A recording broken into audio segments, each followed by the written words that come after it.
अगला प्रश्न है, दीपदान एकांकी के आधार पर बनवीर का चरित्र चित्रण कीजिए। तो उत्तर लिखेंगे सबसे पहले, हेडिंग बनवीर का चरित्र चित्रण। हर प्रश्न जितने भी चरित्र चित्रण लिखवाए हैं सभी में इसी प्रकार से पहले प्रश्न लिखेंगे फिर उत्तर डालेंगे। दीपदान एकांकी में जहाँ पन्नाधाय के महान बलिदान को चित्रित किया गया है, जो कर्तव्य की बलिवेदी पर एकमात्र पुत्र का सहर्ष उत्सर्ग कर देती, उत्सर्ग का अर्थ है त्याग, बलिदान। वहीं दूसरी ओर बनवीर का चित्र है, जो स्वार्थ लिप्सा के वशीभूत होकर, लिप्सा का अर्थ है लालच, राज्य के वास्तविक उत्तराधिकारी एक छोटे से बालक उदय सिंह की हत्या का षड्यंत्र रचने में भी संकोच नहीं करता। अपने कुल का कलंक, निर्दयी, विलासी, विश्वासघाती व्यक्ति है। उसके चरित्र की विशेषताओं को निम्नलिखित शीर्षकों के अंतर्गत स्पष्ट किया गया है। देखिए, विशेषता होती है, चाहे वो विशेषता गुण हो किसी का या दोष हो। तो यहाँ बनवीर के चरित्र में जो विशेषताएं, मुझे लगता है जैसे कि वो एक खलनायक का चरित्र है, तो उसके जो विशेषताएं हैं वो दोष ही उसकी विशेषताएं हैं। गुण तो उसमें दिखाई नहीं देता, दोष ही दिखाई देता है।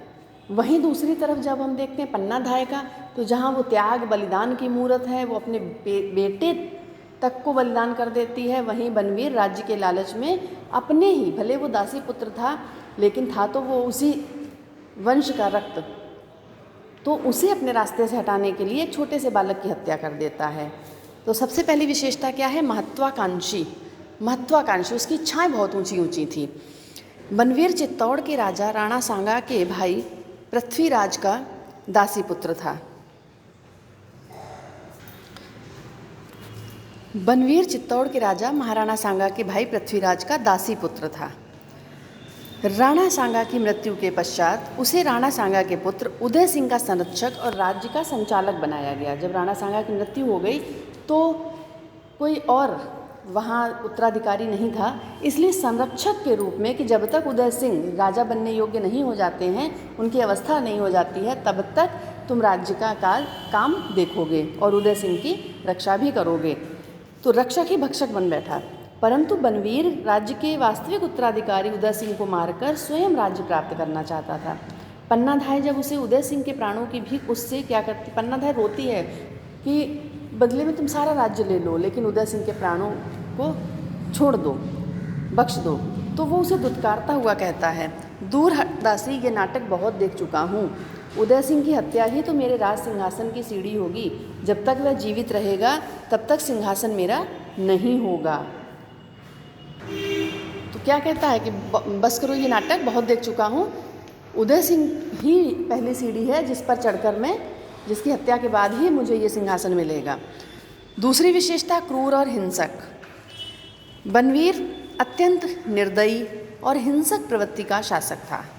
उसके मन में दया नहीं थी, उसे किसी को भी मारने में जरा संकोच नहीं होता था, हिंसक प्रवृत्ति का। वह स्वयं राज्य का उत्तराधिकारी ना होते हुए भी स्वयं निष्कंटक राज्य करना चाहता था।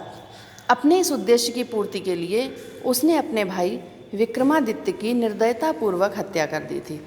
उसकी इस निर्दयता की चरम सीमा उस समय प्रकट होती है जब वह अपने स्वार्थ के लिए एक अबोध बालक चंदन उदय सिंह के धोखे में जिसकी हत्या कर देता है। कूटनीतिज्ञ, वह अपनी दूषित महत्वाकांक्षा की पूर्ति के लिए, गंदी महत्वाकांक्षा, देखिए इच्छाएं एक होती हैं जो व्यक्ति को महान बनाती हैं और एक इच्छाएं ऐसी होती हैं जो उसे पाप का भागीदार बनाती हैं, लेकिन उस व्यक्ति को उस समय ये नहीं लगता कि वो पाप कर रहा है। वह किसी भी नीति को प्रयुक्त करना अनुपयुक्त नहीं समझता। ऐसा व्यक्ति क्या होता है? जिसके मन में स्वार्थ और लालच आ जाए, वो किसी भी रास्ते को गलत नहीं समझता। उसे लगता है जो वो कर रहा है वही सही है, वो अपने आप को हमेशा सही साबित करता है। उदय सिंह की हत्या में सहयोग प्राप्त करने के लिए वह पन्ना को जागीर का लोभ देना चाहता है।